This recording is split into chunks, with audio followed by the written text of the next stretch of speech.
Beleza, tudo bem? Aqui é Rafael Campos e hoje nós vamos falar um pouco sobre o filme Atlantis, o Reino Perdido, um filme da Disney, uma animação um tanto que esquecida e muitas vezes a galera não lembra nem que existe esse filme. É um filme bem legal e se você é aquele que está querendo entrar no mundo do world building, no mundo da Conlang, criação de culturas, criação de política, criação de mundos e cenários fantásticos, você realmente precisa assistir esse filme com outros olhos. Caso você já tenha assistido, é interessante agora rever com alguns pontos diferentes que eu vou abordar hoje. Caso você ainda não tenha assistido, eu sugiro muito você assistir esse filme porque vale muito a pena. Gostou dessa ideia? Então sim, bora!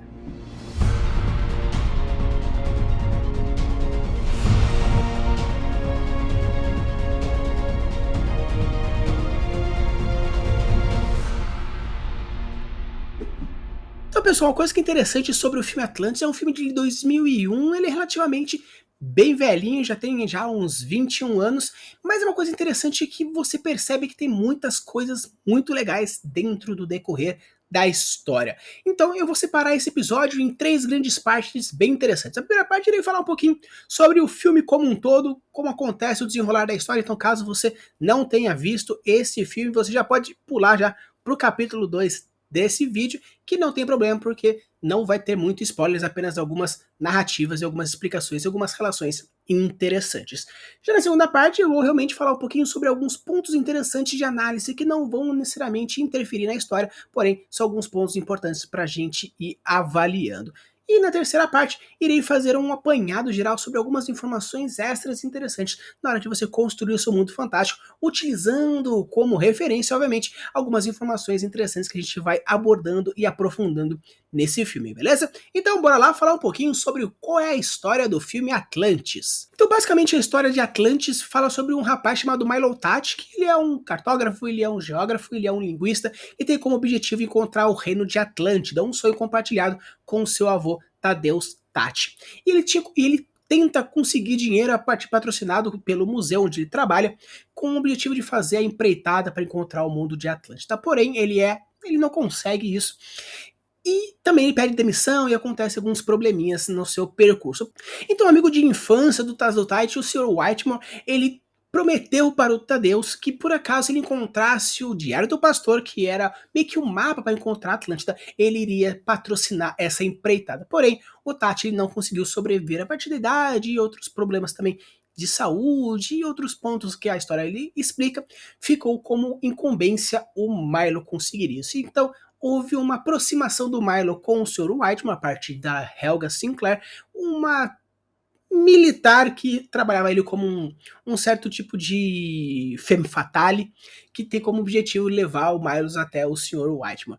E juntamente com toda uma equipe, que foi a equipe que conseguiu a recuperação do diário, eles vão para o Reino Perdido de Atlântida. Eles passam por diversos problemas diferentes, seja encontrar a Toca do Leviatã, uns vagalumes que pegam fogo, alguns aborígenes, alguns outros problemas relacionados com vulcões, até que eles realmente encontram os Atlantes, que são aqueles seres antigos que viveram no mundo de Atlântida, porém eles estão presos dentro dessa parte interior do planeta onde eles se encontram agora. Várias pessoas se perderam, várias pessoas chegaram a óbito pelas dificuldades que tem essa empreitada para o funcionamento, até que eles chegam na cidade.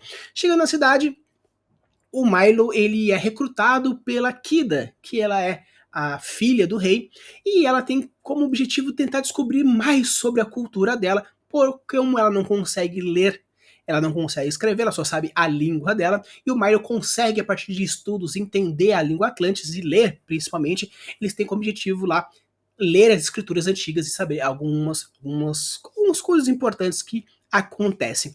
E uma coisa que é bem legal é que já começa já uma trama sobre a antiga Atlântida, que a Atlântida ela era um continente super tecnológico, um continente super à frente do seu tempo, porém com a ambição do homem fez com que o continente afundasse. Então começa a ter uma discussão entre o rei de Atlântida, que passou por aquele problema anterior do afundamento, e o coronel, que tem como objetivo conseguir as riquezas, um cristal super poderoso, o coração de Atlântida, que era o grande objetivo final deles.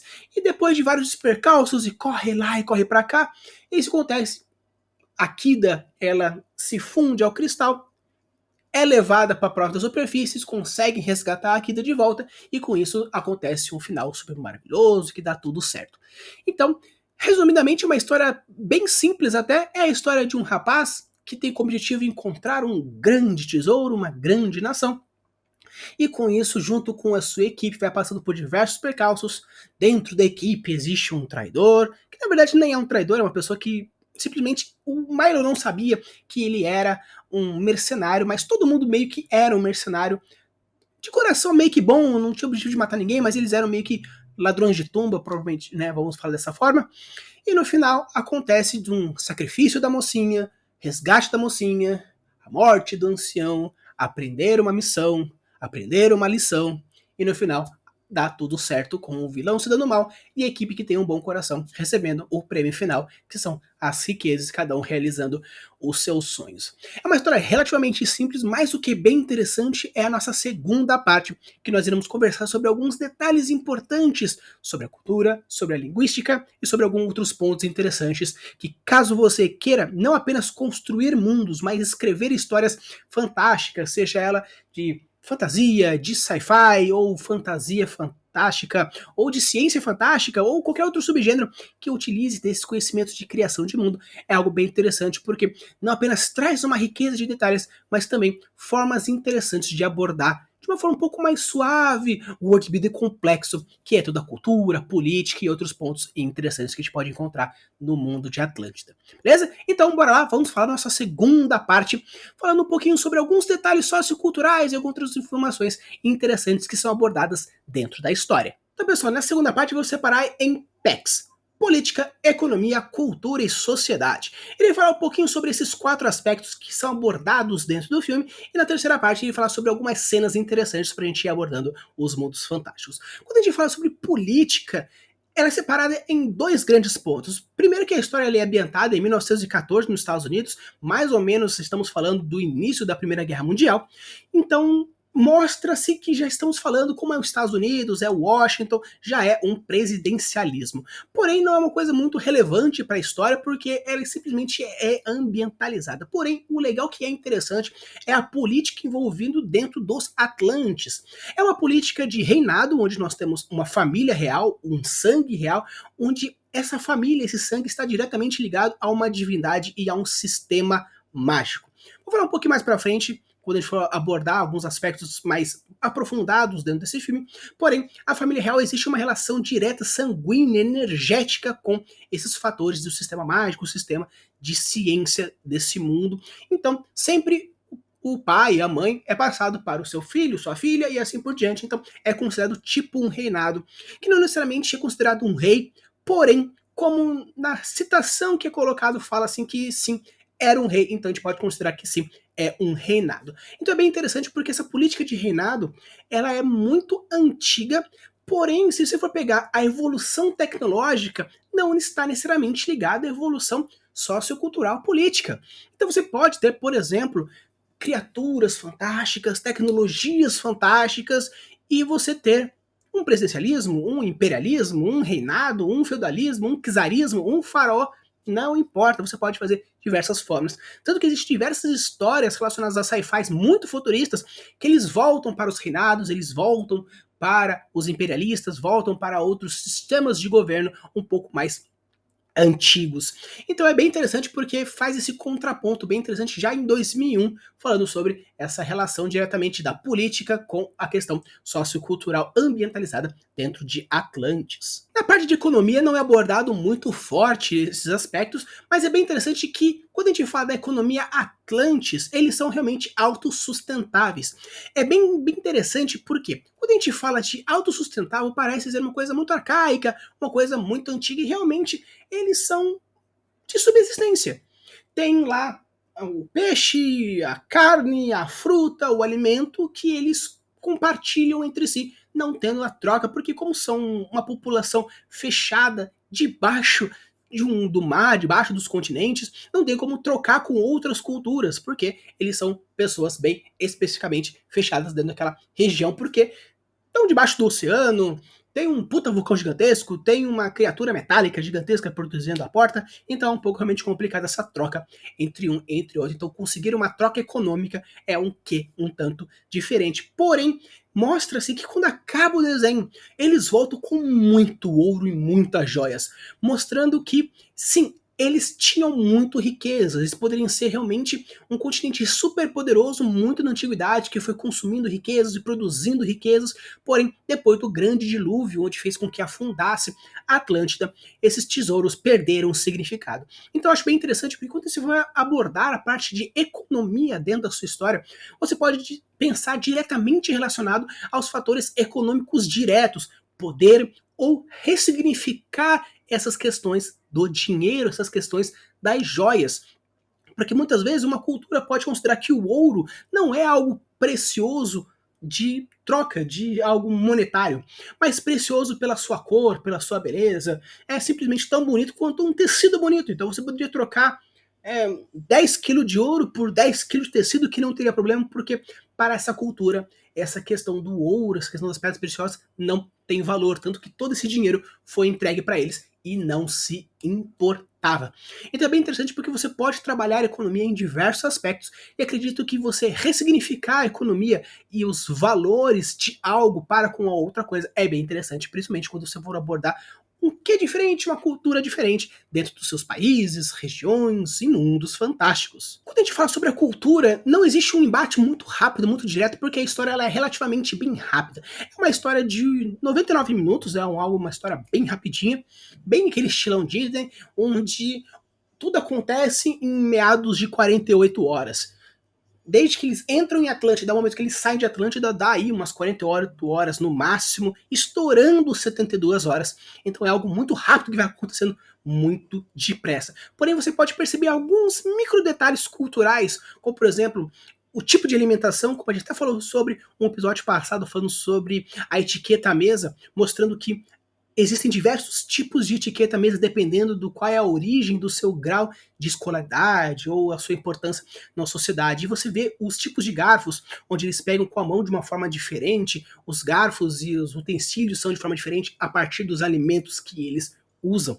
Então é bem interessante porque você percebe diversos micropontos diferentes, como a separação cultural de cada uma das pessoas com suas funções, um sendo mais para o guarda, um outro sendo mais para a produção de alimentos, o outro sendo mais para a produção de barcos ou pesquisa. Então essa separação cultural, social é algo bem interessante, mostrado de uma forma um pouco suavezinha, porém você percebe esses micro detalhes analisando e vendo com outros olhos, não focando simplesmente na cena principal que está acontecendo, mas vendo a sua volta, você percebe que tem vários micro detalhes importantes e bem legais quando a gente constrói essa questão do world building. Algo bem legal também quando a gente fala sobre a questão da cultura, são algumas escolhas de palheta de cores que eles escolheram para tanto a cor de pele dos personagens quanto a cor de cabelo e outros utensílios como roupas, estátuas, mecanismos.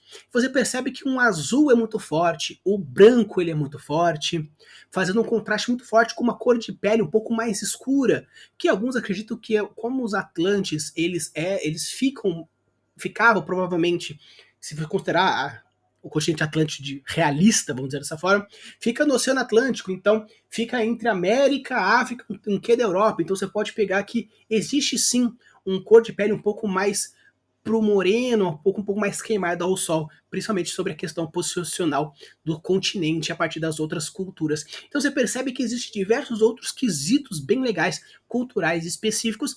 Aí a gente entra um pouco mais também falando sobre a questão da linguagem, que apesar de ser algo que existe uma linguagem específica Atlantis, criada pela pessoa que fez, na terceira parte ele fala um pouquinho mais aprofundado dessa língua, foi criada uma língua mãe como se por acaso o Atlantis fosse uma língua muito antiga, antes do latim, antes do sumérico, antes do grego, e a partir dessa língua nasceu essas outras línguas mais antigas, mas porém que deu origem às outras, tanto que eles entendem o inglês, entendem o russo, entendem o francês, entendem o espanhol, entendem o alemão, onde no próprio filme aparecem essas relações, onde eles jogam algumas palavras dizendo que entendem essa linguagem.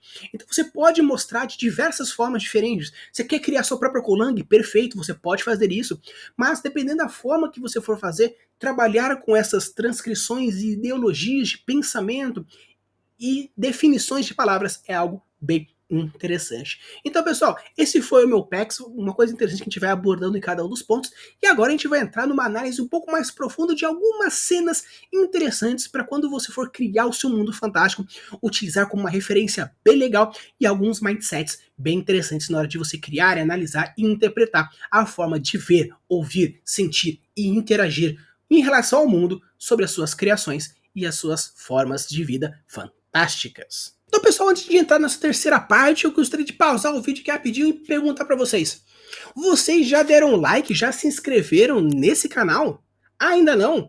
Puxa, mano, vou dizer aqui pra vocês, nós estamos trazendo agora vídeos mais do que 2 vezes na semana, tanto que esse aqui é o nosso primeiro vídeo fora do nosso cronograma normal, para trazer algumas informações diferentes e a mais, além do conteúdo clássico de worldbuilding, com tutoriais, com reflexões, e também trazer personagens, filmes, livros, desenhos, séries ou outras análises diferentes para você pegar a manha e na hora que você for criar os seus mundos fantásticos, poder fazer algumas análises, algumas comparações bem legais. Então, deixa o like, se inscreve aqui no canal, porque vídeos 2 vezes, às vezes até 3, 4 ou 5 durante a semana, e mais live nas quartas-feiras, só aqui no Craftando Mundos. Então deixa aqui essa ajuda pra gente fortalecer e poder chegar logo aos 1000 inscritos e a gente ser parceiro do YouTube, e assim a gente vai conseguir criar muito mais material para vocês. Se inscreveram? Deixaram o like? Já compartilharam com as pessoas e com outros seres do universo que vocês querem trazer para o mundo do world building? Então agora para a terceira parte, falando sobre algumas criações e análises interessantes desse nosso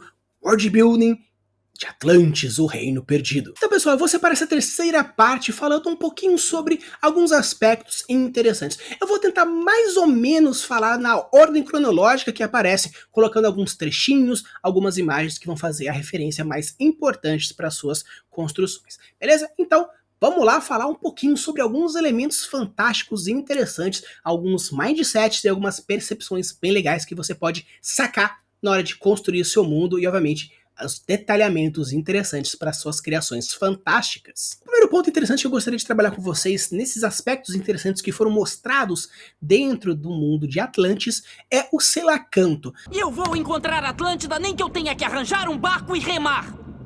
Pois meus parabéns, Mylon. Isso era exatamente o que eu queria ouvir. Dentro do aquário do Sr. Whitmore tem um selacanto, que basicamente é um peixe que, de acordo com a evolução, ele é o intermédio entre o peixe e os anfíbios, que algumas nadadeiras possuem regiões mais musculosas e tem alguns princípios de natação, como se fosse patas andando. E é bem legal porque é uma coisa muito assim sutil, que durante a conversa do Sr. Whitmore com o Mylotati, eles estão discutindo quem vai fazer aquele outro, e o selacanto nada no cantinho e aparece nessa questão. É bem legal porque mostra toda essa relação direta do Sr. Whitmore com o passado, com o perdido, com a evolução, com a descoberta. Por quê? Porque se ele tem um selacanto, que é considerado um fóssil vivo, dentro do seu aquário, ainda mais um aquário marinho, que é relativamente bem difícil você manter vivo as criaturas dentro de um aquário marítimo, então é bem legal porque mostra não apenas o poder financeiro que é esbanjado dentro da sua coleção inteira como um todo, dentro da sua casa, dentro do seu quarto, da sala e tudo mais, porém mostrar essa relação direta com o selacanto eu acho bem interessante porque mostra sutilmente essa relação direta que ele tem com o antigo, com a descoberta, com a evolução, com essa questão relacionada e tudo mais. Então é bem legal porque quando você for fazer as descrições dos seus mundos fantásticos, colocar alguns easter eggs na hora de você pontuar alguma coisa, colocar o ponto de vista de alguma outra coisa, você vai não apenas decorrendo a história que vai contando, porém vai exemplificando e dando um pouco de background sutilmente dentro das suas construções. Porque se eu estivesse descrevendo a cena, falando, olha, o Mylotati está falando com o Sr. Whitmore, que tem alguns elementos, vai, um peixe super velho vai fazendo aquele movimento, as pessoas pensam, puxa, por que ele citou o peixe? Você colocou uma luz em cima desse peixe. E por quê? porque mostra uma relação direta com essa questão do background do Sr. Whitmore. Então, é bem interessante que na hora de você for construir o seu cenário, até mesmo construir a sua cena para acontecer a conversa, a luta ou qualquer outra coisa que você gostaria de mostrar, colocar esses microelementos dentro da sua descrição é algo interessante porque você consegue criar e puxar alguns gatilhos bem legais, como da antecipação, da curiosidade, do estranhamento ou outras quaisquer que seriam bem interessantes de colocar dentro do seu mundo e, obviamente, das suas criações. Um contraponto que eu acho bem interessante você observar é que nós temos uma tecnologia da superfície de 1914, 1920, 1800 e pouquinho, onde nós temos o começo da energia elétrica, mas tem muito vapor, tem muita engenhoca, tem muito carvão. Isso é mostrado também quando eles estão adentrando em Atlantis com um tipo de maquinário, caldeiras e brocas, etc e tal, comparado com uma tecnologia que solta laser e raios e flutua e magnetismo e outros pontos. Então eu acho bem legal porque ele mostra essa diferença tecnológica entre um ponto entre um outro ponto, que você mostra que apesar deles terem sido perdidos há 1000 anos, como diria algumas descrições antigas, na verdade a tecnologia deles estava muito mais à frente do que está agora. Então você mostra esse contraponto entre um e outro e essa força que existe, e até mesmo os Atlantes que, puxa, eles viveram nesse período, tinham máquinas voadoras e lasers e guerras e isso e aquele outro, porém os Atlantes atuais não sabem nem ler direito. Então mostrar essas tecnologias perdidas, essas riquezas antigas perdidas, é bem interessante porque você coloca bem sutilmente como é mostrado na história. Eles, depois que o Milo fala, olha, coloca o cristal assim, gira pra cá, gira pra lá, coloca a mão assim, papá, você ativa, os caras já estão voando, já estão fazendo aquele outro, por quê? Já está dentro do conhecimento intelectual, dentro do conhecimento emocional, dentro do conhecimento muscular deles, alguma informação perdida há muito tempo, que depois ele começa a ter, seria meio que aquela brincadeira que a gente fala de andar de bicicleta, depois que você aprende, você nunca mais esquece mesmo que fique enferrujado. Você pode dar lá aqueles contrapontos, e bate aqui, bate lá, mas depois que você volta, meio que o corpo lembra, os músculos lembra, e faz com que se torne muito normal, muito natural para aqueles que estão fazendo. Então acho bem interessante você fazer essa evolução tecnológica, esse contraponto tecnológico, é algo também muito interessante, bem legal, que você pode abordar dentro de suas criações e, obviamente, dentro dos seus sistemas mágicos. Não apenas sistemas mágicos, mas também sistemas científicos, tecnológicos. Então, falando um pouquinho sobre o sistema mágico e o sistema também tecnológico, nós podemos dizer que Atlantis ela se encontra como um sistema mágico irracional suave. Quando a gente fala de algo suave, algo pesado, racional e irracional, estamos falando das leis de Sanderson sobre a magia, que fala um pouco mais apenas, tipo, eu tenho uma playlist falando sobre o sistema mágico, então vou deixar aqui no cardzinho essa playlist para você ficar um pouco mais aprofundado nessa questão. Porém, a gente pode avaliar que Atlantis é considerado um sistema mágico suave e irracional. Suave porque é algo que muitas vezes não é utilizado muito para resolver problemas. Pode ser usado para colocar conflitos, para colocar a trama, porém não serve para resolver os problemas. E também não existe uma explicação lógica para muita coisa que acontece. Por quê? Porque foi há muito tempo perdido. Então, por ser algo irracional e algo suave, você não consegue muito prever o que pode acontecer, porque a qualquer momento eles podem tirar alguma tecnologia do nada, como por exemplo, poder voar, soltar os lasers, o magnetismo, a questão de vários outros fatores diferentes. Então você pode tirar esse ponto. Quais são as vantagens caso você queira utilizar um sistema mágico ou um sistema tecnológico suave e racional? Você pode construir mistérios, surpresas, enigmas, perdições e surpresas. Por quê? Porque o seu autor, o seu leitor, porque o seu leitor não vai saber de onde sair as coisas. Aí entra um contraponto importante. Caso você também deixe muito suave e racional e você perder a mão, é muito fácil disso acontecer. É bem interessante porque, apesar de ser algo suave e racional, que a plot ela tende dentro de Atlantis causar alguns deus ex machina aqui e ali, antes de causar esse Deus Ex Machina, logo no começo da história, já tem toda uma cena de abertura mostrando explosões e robôs, isso e aquele outro, preparando o seu mindset para conseguir aquilo. Aquilo se chama setup. O que é o setup? O setup é quando você prepara o seu leitor para aquilo que vai acontecer. Dentro da piada, funciona da mesma forma. Você prepara o ambiente para dar um punch e a pessoa dá risada. No caso de uma história fantástica, o setup é você preparar o terreno para a pessoa aceitar aquilo que vai acontecer posteriormente. Seria algo para fortalecer a suspensão da descrença. Então, apesar de ser algo irracional e suave, durante vários momentos da história, eles vão colocando alguns elementozinhos aqui e ali, preparando você para aquilo que vai vir, como as coisas voadoras e tudo mais, principalmente nos primeiros segundos do filme, que mostra toda a cena da perdição e caindo para debaixo do oceano e toda a questão mitológica e tecnológica e sistema mágico e tudo mais. E já prepara antes, então não é tanto tirado da bunda. Por quê? Porque já se prepara antes, apesar de ser algo mais suave e irracional, que tem a tendência de acontecer, porém, eles conseguiram fazer algo maestralmente, não deixando que esses detalhezinhos ficassem na sua suspensão da descrença. Continuando falando um pouco sobre a questão tecnológica, mostra uma coisa bem interessante aqui. Fala que o Leviatã solta fogo pela boca. Esta é uma ilustração do Leviatã, uma criatura que guarda a entrada para a Atlântida. É uma serpente marinha mitológica. Ela é descrita no livro de Jó. A Bíblia diz: da sua boca saem tochas, faíscas de fogo saltam dela. Mas provavelmente é uma gravura ou escultura feita para assustar.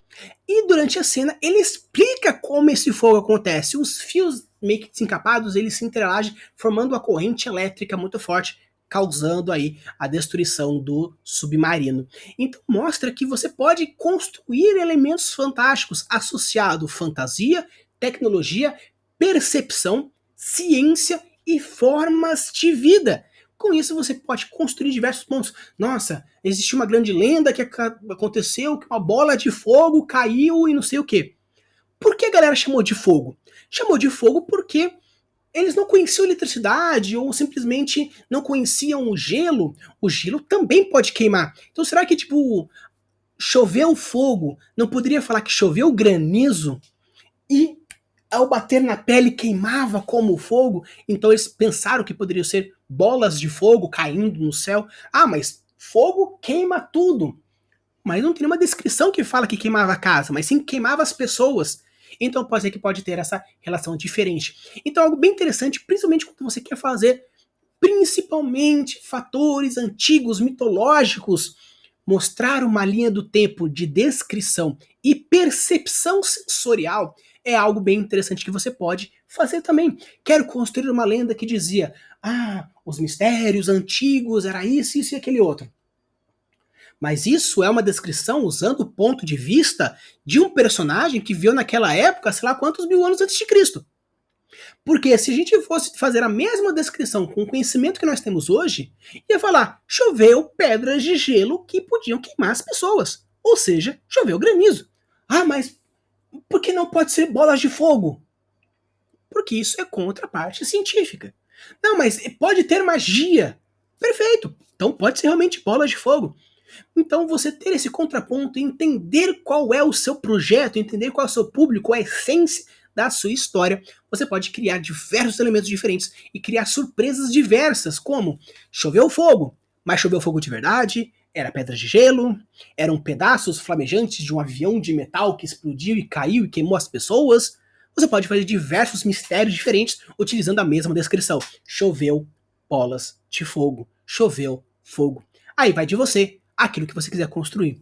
E é bem legal porque dentro desse ponto fala que o Leviatã, uma grande criatura antiga, soltava fogo pela boca e era gigantesco, como baleias e tudo mais. Sim, era uma criatura grandesca, era uma criatura gigante, ela soltava fogo pela boca, porém não era um fogo, mas sim um raio gigantesco. Então é bem interessante porque você pode utilizar desses conceitos diferentes para fazer das suas criações e, obviamente, deixar alguns mistérios no ar e algumas plots e, obviamente, plot twists. Então, quando a gente fala sobre a língua Atlante, é o mesmo criador da língua Klingon, do Star Trek.